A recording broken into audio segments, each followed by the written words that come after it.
แล้วไปด้านหลังก่อนเลยนะครับเพราะว่าด้านหน้ามันจะติดตู้ร้านนะติดตู้มันได้ไปขอด้านหลังเลยนะเดี๋ยวขอมาด้านหลังนะครับ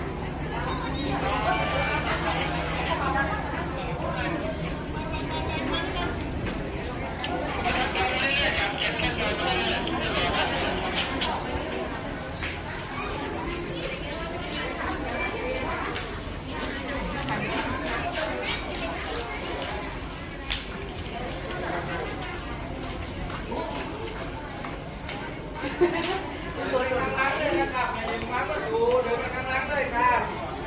เดินแล้วไปข้างหลังเลยครับ